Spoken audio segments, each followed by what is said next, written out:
Hi guys, I'm Arm. Today I'll bring Beast Tamer episodes 7 and 8. In these two episodes, the male protagonist Rain fights the Demon King's army for the first time, and he will subdue the twin fairy girls. Rain's upgrade speed shocks both the Demon King and the hero.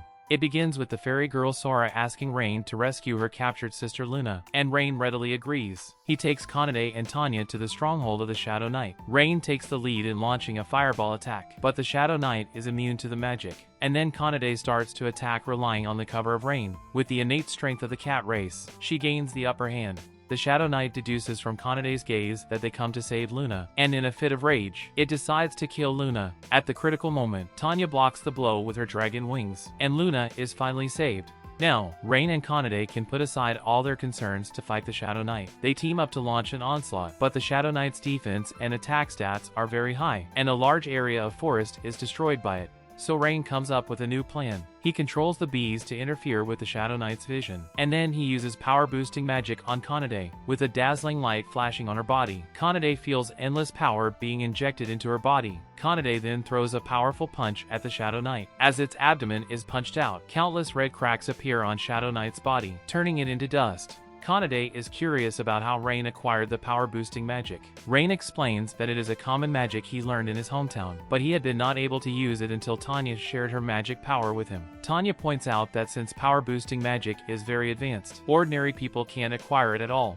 Just then, Luna's resuscitation interrupts the conversation. Rain sends her back to the depths of the forest, where Sora and Luna are happy to reunite. During the chat, Rain discovers that though Luna and Sora are twins, their personalities are completely different. Sora is steady while Luna likes to make jokes, and soon becomes familiar with Rain. Then the fairy sisters talk about a heavy topic. They are disappointed at the fairies who were unwilling to save Luna, but they don't know where else they can go. Rain warns them to be careful of humans and monsters outside, while the cheerful cat girl Kanade proposes to let the twins join their team. Rain worries that the conflict between the fairies and humans will trouble Sora, but in fact, his rescue has fully won the trust of the two fairies, who agree to sign a contract with Rain. But Rain soon meets another problem, as there are different ways to sign contracts with different races. He has never learned to sign a contract with a fairy. Kanade and Tanya think Rain is an excellent tamer and that there must be a way to sign a contract with fairies. Their encouragement gives Rain confidence. Rain then bites his finger to form a magic array on his palm. He is so focused on it to not disappoint the twins. Soon Rain begins the first round of attempts, which goes unexpectedly well without any accidents. Rain manages to sign the contract with the two fairies in one go. It's Rain's first time signing a contract with two at the same time. It costs so much of his energy that he almost faints, but it's worthy. If Rain collects 3 more powerful partners, he can summon the Super Dragon Ball to make a wish. The task is successfully completed, and Rain hands over the Shield of Truth to the hero Arios, who doesn't believe that the weak Tamer can complete the task that he failed. Thus Mina, the priest of Arios' team, uses magic to identify the shield, only to get a surprising result that Rain really got the Shield of Truth.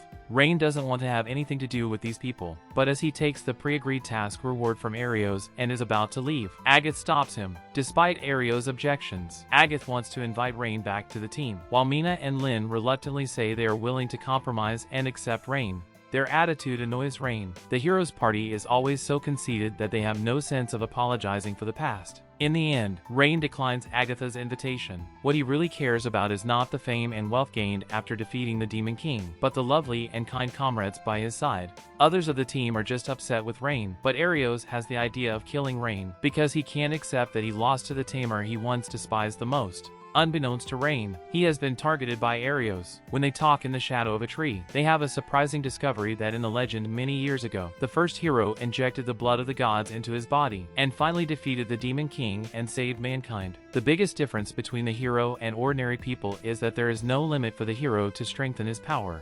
The more they talk, the more they feel that Rain is very similar to the hero, since he has not only signed contracts with creatures from the strongest races, but his strength also broke through the limits again and again, far beyond ordinary humans. Kanade follows suit, believing that as long as Rain finds a few more of the strongest creatures to sign contracts, he will definitely be able to fight the Demon King's army head-on.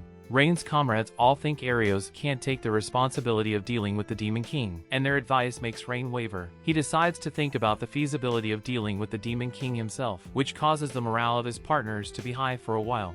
Here comes the funny part, as there's only one vacant room every time they stay in the hotel. Rain can only sleep with the 4 girls who sleep casually. Now that Rain has a pair of fairy twins in his team, he has to cover the identities of the two girls every day. The two fairy girls are very nervous in the human city, afraid that they will be taken away as pets, until they see that Tanya and Kanade can easily get along with humans. The tension in their hearts finally decreases. Just then, several human children come to chat with the fairy twins, whom they also regard as Rain's wives. Their naive appearance does not match the rumors among fairies that humans are bad. The twins gradually come to believe that there are many good humans in this world besides Rain. Soon the group arrives at the best weapons shop in town, run by a dwarf named Gantz, who gives a disagreeable first impression. So the atmosphere in the process of selecting weapons is a little tense. Only the cheerful fairy Luna is still very energetic. She suggests that Rain, a tamer, should buy whips to tame animals, and fantasizes about the impure image of them being whipped by Rain. As a result, she is severely lectured by her sister Sora.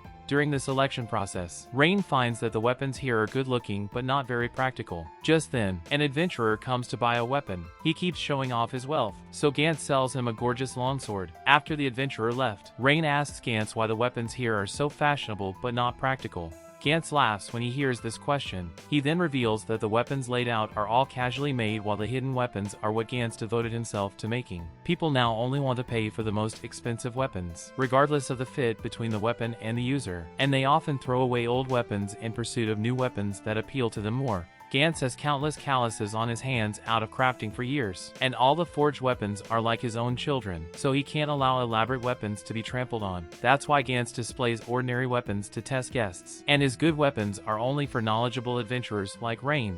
Gantz then asks Rain a question about how Rain found flaws in his weapons. Rain explains that as a tamer, he needs to observe animals frequently, so he develops a strong ability to observe.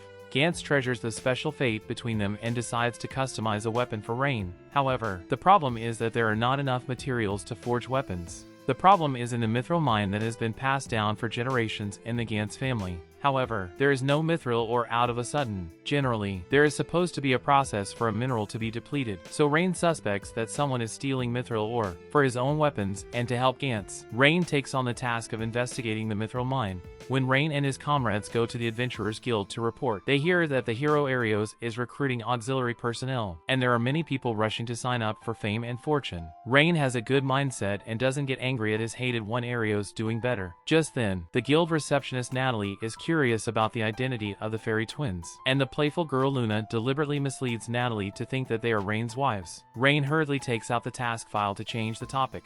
After reporting to the guild, Rain and his party immediately set off for the mithril mine. The fairies are good at magic but have poor physical fitness, so the twins almost die when they climb the mountain. On the way, they come across a lake, where the girls decide to play in the water and rest. Kanade starts undressing in front of Rain, which frightens Rain and he quickly hides. As the girls are taking a bath in the lake, Luna and Sora stare at Kanade and Tanya the whole time, because they envy their good figures and try to ask them how to make their bodies plump. Just then, Kanade is attacked from behind, and her scream leads Rain over, but it turns out that she was just bitten by a fish. Because of this accident, Rain got glutted in his eyes. He sincerely apologizes to the girls afterwards, but the girls have always liked Rain and are not bothered at all. After that, they are back on the road. Sure enough, someone is stealing the mithril in the mine. Tanya and Kanade easily defeat the two thieves. Rain asks them to be careful, because birds in the sky are very abnormal after they show up. Rain suspects that a tamer who controls the birds in the mine has discovered them. That brings the end of episodes 7 and 8. This anime is quite interesting, right? We can not only see the male protagonist building a harem and conquering girls of various races, but also watch him fighting with the hero with his advantage as the main character. Now it is about to usher in a civil war between the tamers. I admire the author's imagination, which makes me look forward to the follow-up plots even more. If you want to watch the next episode as much as I do, please don't forget to like and subscribe to my channel. As I always said, the more likes I get, the faster I'll upload the next video. See you in my next video.